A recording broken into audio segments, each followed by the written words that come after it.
still believes that baby is his. When the inheritance comes through, I'll be gone. I couldn't believe that the sweet, obedient young woman who was about to be my daughter-in-law could say something like that. One sentence stole away the grandchild I'd been waiting for. The other was aimed straight at the fortune I'd spent my whole life building. This wedding isn't the beginning of happiness. It's a perfect trap. There was a time when all my son had to do was turn his head and he would see me right there. From the hurried breakfasts before school to the long nights spent studying, I was always by his side, straightening his collar, cooking a bowl of soup, or simply sitting quietly next to him. But then came college, then work in another city, and the distance between us stretched wider and wider, like a rope pulled so tight I didn't know how to loosen it. I kept waiting for the day he'd come back, find happiness of his own, and deep down, I hoped that happiness might somehow bring him closer to me again. And now, that day had finally come, my son Liam's wedding. He had come home, glowing with pride, and beside him was Isabella, the woman he loved, already carrying their child. Today was the day of the suit fitting. Liam stood in front of the mirror, fumbling nervously with his tie. I stepped closer, as naturally as I had when he was a boy, and smoothed the crease with my hand. "Mom, do I look all right?" he asked, his eyes bright, warm as the first sun of spring. I nodded, swallowing the swell of emotion in my chest. My boy was about to have a family of his own, and I was happy for him, truly happy. Meanwhile, Isabella was in her own room, slipping into her wedding dress. A server walked past, carrying a folded veil in her hands. I hesitated, then smiled and reached for it. "I'll take it in to her," I said softly. I tucked a cold bottle of water into my hand as well, a small gesture of kindness, or so I thought. The door was slightly ajar. I was about to knock when I froze. From inside came Isabella's voice, clear, almost musical, yet edged with steel. "I'll divorce him the moment I get the inheritance." I stopped cold. The chilled bottle pressed against my palm, but my spine turned rigid with ice. I hadn't meant to listen, truly I hadn't, but those words slipped through the crack in the door, slicing straight into me like the sharpest blade. I staggered back a step, my heart pounding so hard it echoed in my ears. The bottle trembled in my hand as if it would fall at any moment. Just minutes ago, I had believed this day would mark the beginning of my son's happiness. But now Isabella's words kept crashing through my mind. Divorce him the moment I get the inheritance. A sharp ache clutched my chest, as though some invisible hand had wrapped tight around my heart. I wanted to rush to Liam, to grab his hand and cry out, "Son, she's deceiving you." But my feet froze right there in the hallway. The bond between my son and me, after all these years, it's grown thin as paper. He's grown up, built a life away from home, and no longer takes a mother's word so easily. If I blurted this out now, he'd surely look at me with suspicion, thinking I was jealous or unwilling to accept his bride. That thought cut into me like another knife, twisting deeper into my helplessness. I stood there frozen, my heart reeling. What should I do? What is the right thing? My eyes drifted to the hallway wall where a board of photos hung, snapshots of Liam's childhood. One picture caught me, Liam grinning wide, holding up a tiny frog he'd caught by the pond. That innocent, carefree smile made my chest ache. I whispered to myself, I will protect that smile, no matter the cost. From that moment, I knew I couldn't act rashly. I had to watch, to wait, to gather proof. Quietly, I turned away, hiding the tears that were threatening to fall. I walked back into Liam's room. He was still standing in front of the mirror, his hand smoothing down his tie, a happy smile playing on his lips. When he saw me, he turned, eyes shining like glass in the sunlight. "Mom, I can't wait for this baby. I'm finally going to have a family of my own." I forced a smile, pretending to share in his joy, but inside, Isabella's words echoed again, each one slicing through me with an icy edge. Outwardly, I congratulated my son. Inwardly, fear and confusion twisted together. What if it's all just a performance? What if this happiness is nothing but a lie? I left the room, my hand tightening around my phone. There was only one way left, to protect what belongs to this family before it was too late.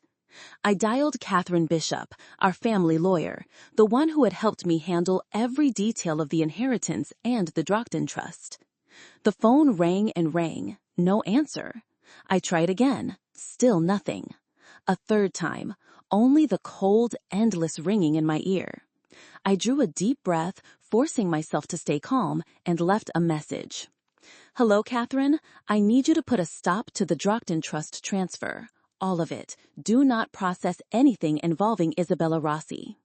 I hung up, my hand trembling, not out of fear, but because I knew from this moment forward I had stepped into a silent war to protect my son and my family.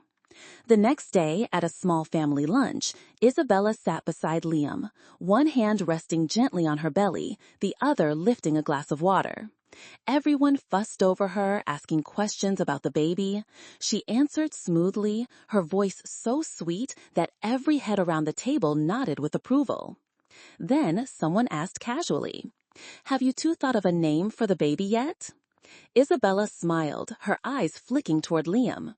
"We like the name Micah. Victor really loves it too." In that instant, the air seemed to freeze. I saw my son stiffen ever so slightly, then force a half smile.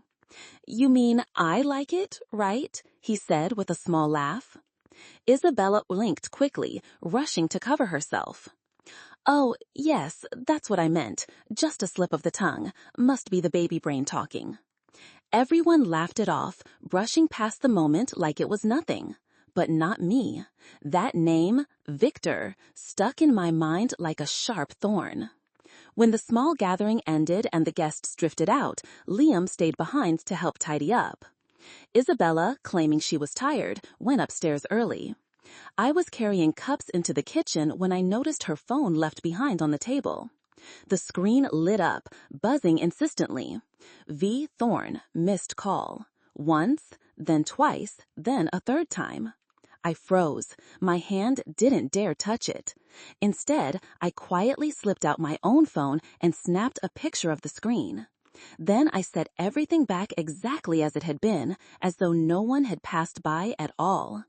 Later, in my room, I opened my little notebook and slowly wrote down the name. Victor Thorne. I circled it, my mind spinning back to dinner, to Isabella's careless slip.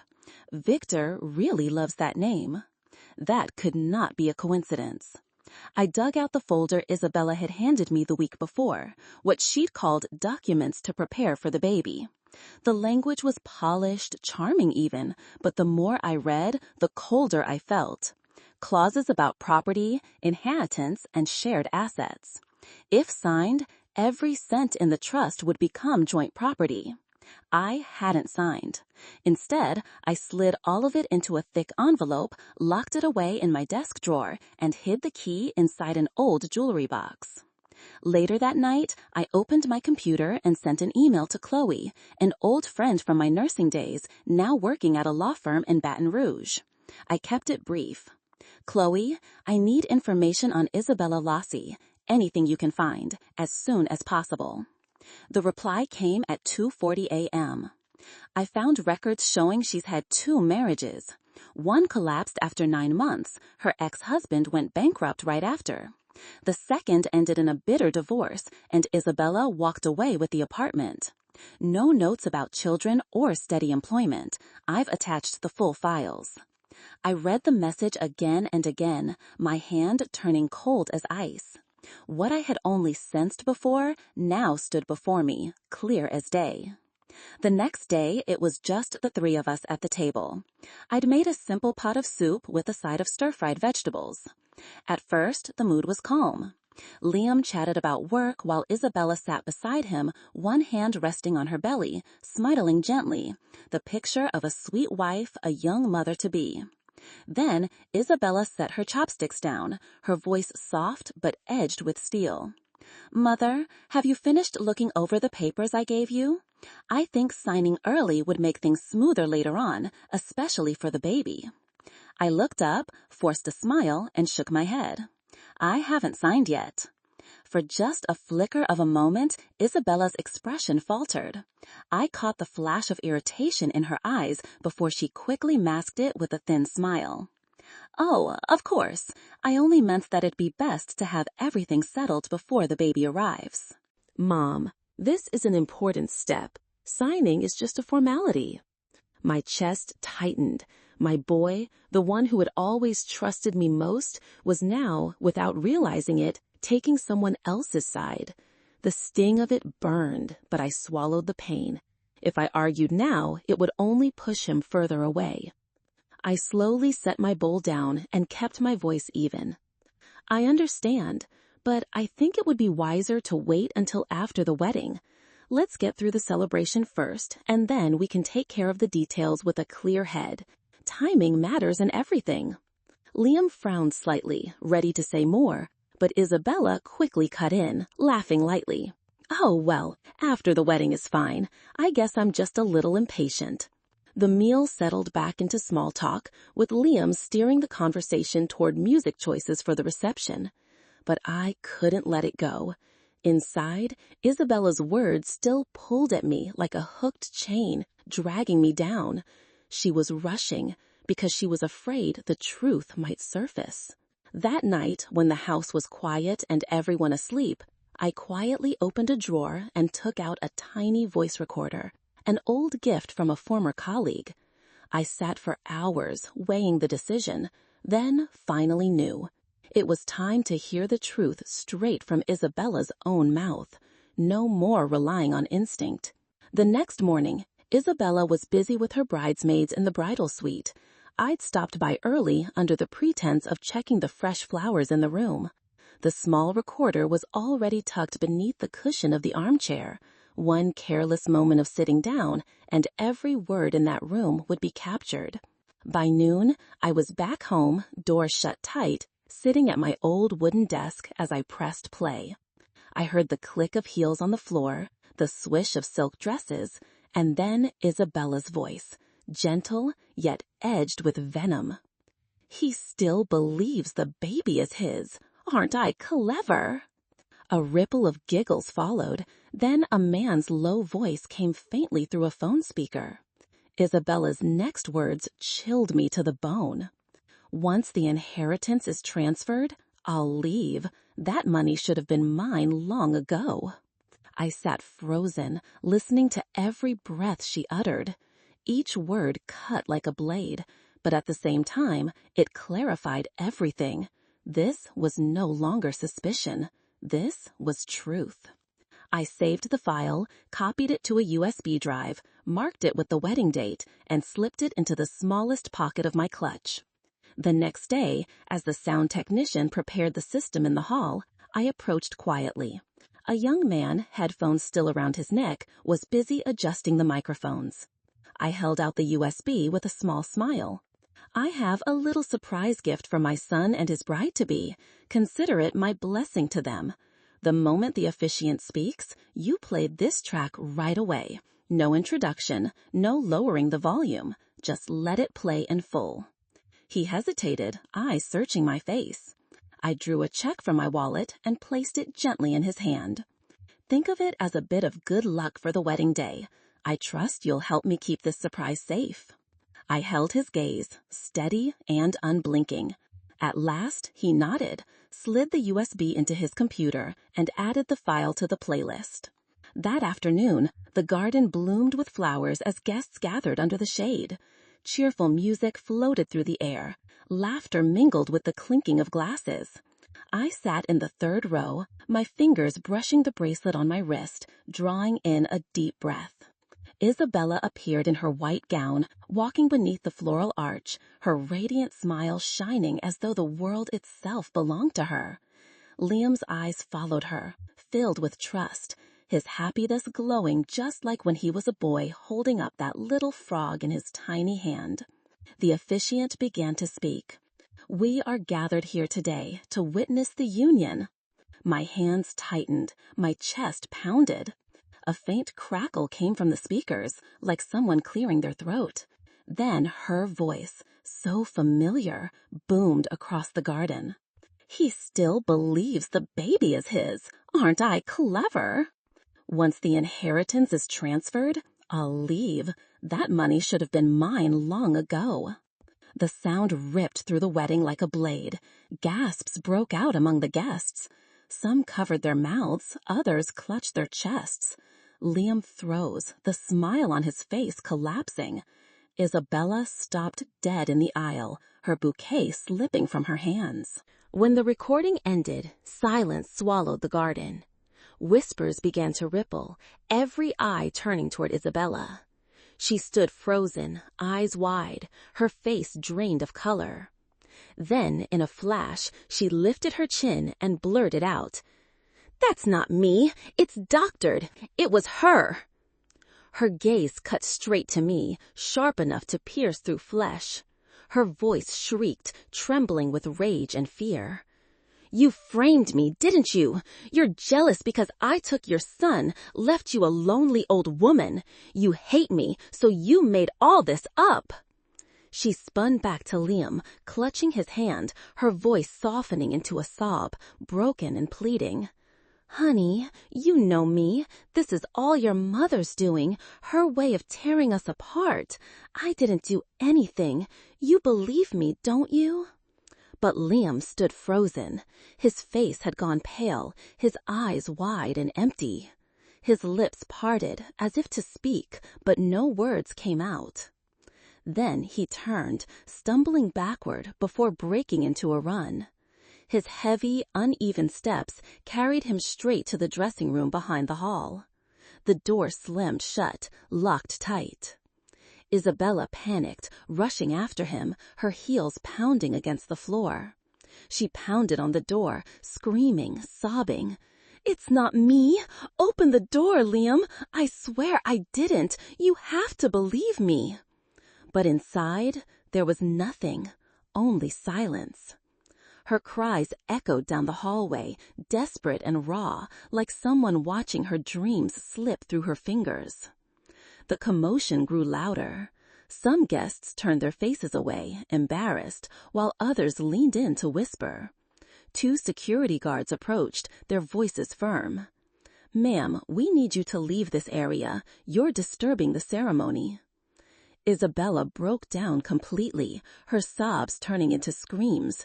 "No, I'm not leaving. This is my wedding." She thrashed, fought, but in the end, they dragged her back step by step. In that chaos, I hurried up the hallway, my heart pulling me only toward my son behind the locked door. That's when we crossed paths. Isabella's head jerked up, her eyes bloodshot with tears and fury. The moment she saw me, she shrieked, her voice cracking. You ruined everything. I was so close to having it all, and you stole it from me." Rage surged in her face as she wrenched herself free from the guards. She lunged at me, hand raised, ready to strike. But before I could react, a figure rushed in front of me. Liam. His eyes were red, his face carved with unbearable pain. He stood like a shield, his voice hoarse but unshakable. "Enough. Get out." Isabella went pale, her hands falling limp at her sides. She stammered a few broken words, then was pulled away by the guards, her heels stumbling against the floor until the sound of them faded into the distance. Liam still stood there, his back shielding me, his shoulders trembling, not with anger, but with grief. Within days, Isabella was gone from town. No goodbyes, no address left behind. Her social media wiped clean, as if she had never existed here at all. Some whispered that she had gone west, changed her name, tried to start again. But for me and my son, every door had closed. Liam was silent for many days after the broken wedding. He went out less, spoke little, only came by my house in the afternoons, sitting quietly on the porch, staring at the old wooden fence. I didn't press him. I knew some wounds can only be washed away by time. One late afternoon, when the light was soft, Liam sat beside me. His voice cracked. "Mom, was it you?" I set down the garden shears and looked straight into his eyes. "Yes." "Since when? Why didn't you tell me?" "If I had told you then, would you have believed me?" Liam went quiet, his shoulders sinking. He didn't blame me. He didn't ask more. He only whispered, almost like a child, "I feel so foolish." I shook my head gently. "No, my love, it's all right now. It's all behind us." That night, Liam stayed for dinner. I made the chicken stew he had loved since he was little. Neither of us spoke Isabella's name. We just ate in silence, with Liam offering faint smiles whenever I brought up the garden or the weekend market. Time passed, spring arrived, and green shoots pushed through the rosemary by the porch. One day, Liam brought me a small pot of lemon balm, setting it down on the table. "You'll take better care of it than I would." I smiled, brushing my fingers lightly over the tender leaves. In that moment, I understood.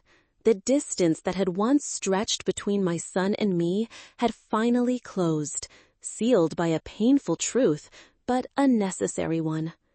We never spoke of Isabella again. Some truths are meant to stop a wedding, not define a life. And so, in our little kitchen, my son and I baked an apple pie together. He peeled the fruit, I rolled the dough. As the sweet smell filled the air, Liam smiled, a real smile, the first in many months. I poured his tea, drew the curtains, and let the day end in peace.